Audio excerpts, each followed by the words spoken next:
Start with a fist width in between your big toes pointed forward.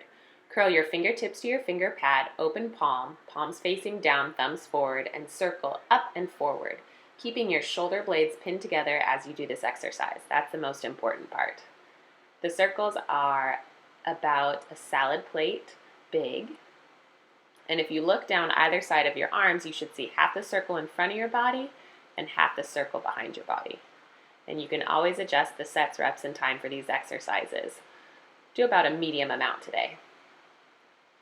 Make sure your belly's relaxed and you're breathing. Now palms up, so your thumbs will point behind you, again keeping those shoulder blades pinned down and back together. Arms nice and straight, wrists locked, elbows locked. Open palm. Breathing. Almost done.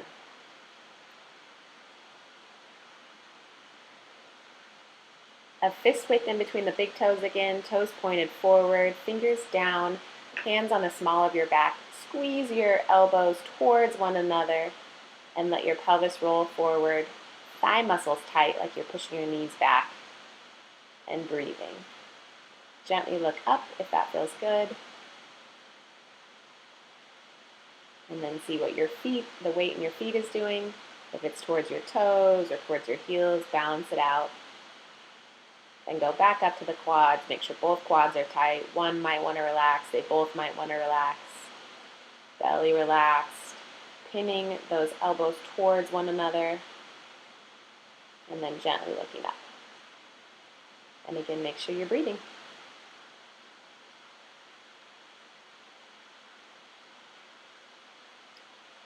Now stack up your hips so they're right over your knees, your shoulders so they're right over your wrist. Tuck under your toes, and we're going to go into a downward dog. Come up on your heels as much as you can and bend your knees, and you're going to get your upper body and low back in a good downward dog position. And then use the muscles in the front of the hips to roll that pelvis forward to make this a little more of a hip-driven exercise rather than just pushing off those hands. Then slowly start to straighten out those legs if you can, without losing that good upper body and low back position. And then and only then you can start to lower those heels towards the ground. You'll notice that I keep my heels up because I am still working on a good downward dog position. It might feel like you're going to cramp in the front of the hips, and that is totally fine. That's those muscles starting to wake up. Breathing, kind of breathe into that low back kidney area. If you can get your legs straight, then go quads tight. Awesome job. Knees bent at 90 degrees, feet flat on the wall, toes pointed up towards the ceiling, about a fist width in between the big toes. Interlace your fingers behind your head, elbows resting on the ground. You're going to look behind you, and you don't want to lose sight of a spot on the ceiling behind you.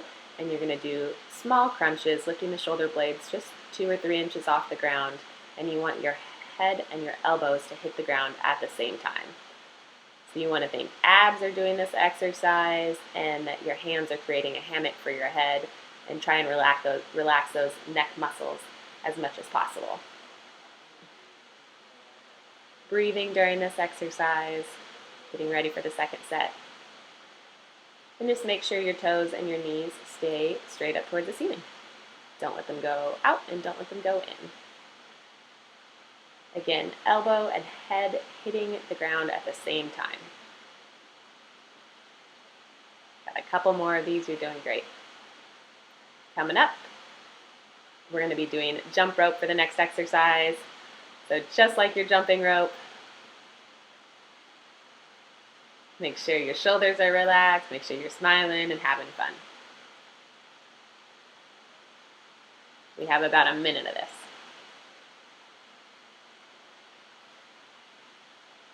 Shake out your shoulders if you need to. Make sure those toes are pointed straight forward again. There should be a little more than a fist width in between the big toes.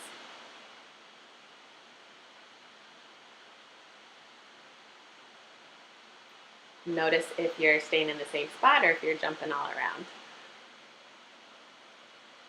We're going to do some inchworms, quads tight, walking those hands out into a plank position. Quads tight, let those shoulder blades collapse down and back. Come into a cobra if that feels good.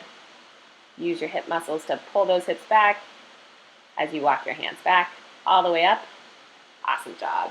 Quads tight, hands to the ground, walking out. Quads tight the whole time. Plank. Go into a cobra if that feels good. You can gently look up. Using those muscles of the hips to pull those hips back, walking those hands back all the way up. You should start to be breathing a little harder at this point. Stopping in that plank if you want. You can hold it for longer than I do. Especially if the cobra is not feeling good, then just hold that plank.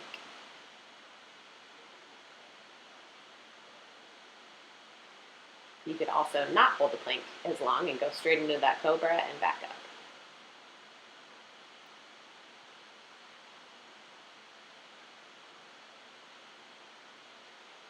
As you walk down and get into that plank, make sure you're not sucking and tucking that pelvis. Your abs look tight on their own, but you don't want to flatten that low back. So you'll feel that pelvis kind of roll forward a little bit to have a little arch in your low back.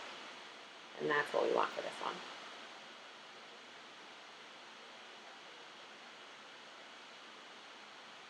As you're doing this, notice, is it easy to keep your quads tight?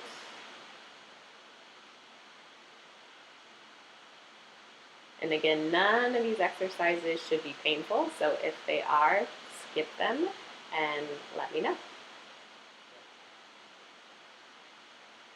And feel free to adjust the sets, reps, and time for all of these exercises as well, and slowly work your way up.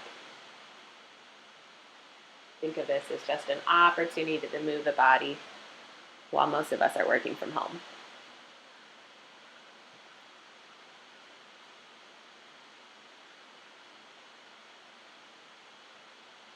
This is definitely a full body exercise from head to toe. Make sure you're breathing. Awesome job. Arms out like a zombie. Pin those shoulder blades down and back. And coming up for high knees. Bringing those knees up as high as you can. Keeping the knees in line with your shoulders. So don't let your knees go out to the sides like a frog. And don't let your knees cross towards your belly button. Keeping those shoulder blades down and back, arms straight. Wrists should be at shoulder height. If your shoulders are shrugging up towards your ears, relax them and make sure you're breathing. Awesome job. You'll notice I'm breathing hard at this point. Coming in for some mountain climbers, stack the hips over the knees, shoulders over the wrists, come up into a little downward dog position. And you can either walk or hop your feet into the mountain climbers. If you're adding a hop, you'll notice that your hips will come up and down. Try and keep those feet and knees going straight. You want them to come inside your hands. So you don't want your knees or your feet going on the other side of your hands or your elbows. Take a little break. We're going to do one more set of these. Coming down. Stacking it up, shoulders over knees, or shoulders over wrist, hips over knees, and alternating, keeping those feet and knees straight, coming right inside those shoulders.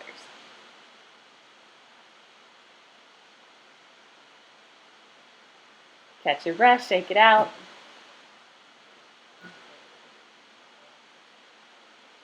And we're doing skipping in place.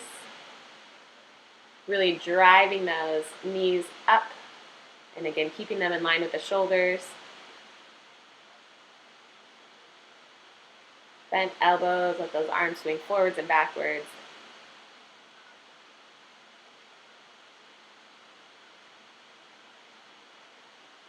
Make sure those knees aren't going towards your belly button or out towards the sides, keeping those feet nice and straight.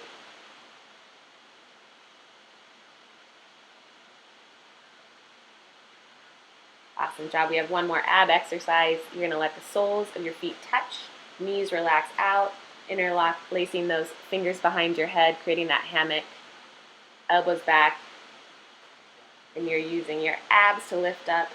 Your shoulder blades are only coming 2 or 3 inches off the ground. Pick a spot behind you on the ceiling and don't lose sight of that spot. If you're losing sight of that spot, it means you are crunching up too high.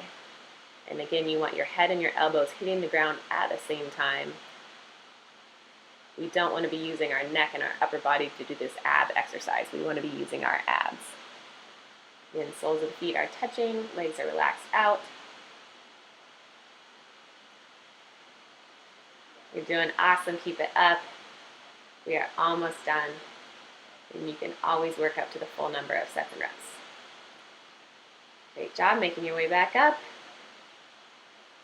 We're going to do some cats and dogs, stacking the hips over your knees, the shoulders over your wrist, about a fist width in between the knees. Use the muscles in the front of the hips to roll the pelvis forward, abs to roll it back. Letting the shoulders collapse towards one another. Back and forth, just a nice gentle range of motion. Does one of these feel better than the other? Do you like the cat better or the dog? And everyone's favorite, an air bench. Feet hip width apart. This is about a fist in between your knees, a little more than a fist in between the big toes, toes pointed straight ahead. And you are going to plaster your low back into the wall. So if you have low back pain, it's like you're trying to push your pain into the wall. Weight's going to be in your heels. And you should feel some work in those thigh muscles.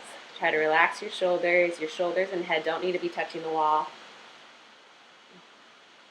Try to keep your belly relaxed as much as possible, but your low back is going to be flat against the wall. So if you put your hand back there, you should not be able to slide your hand into that space between your low back and the wall.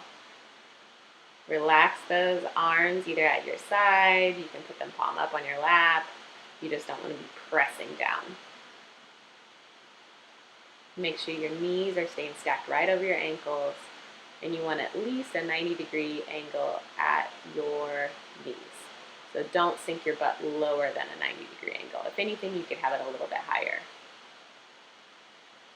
But the most important thing with this one is low back flat.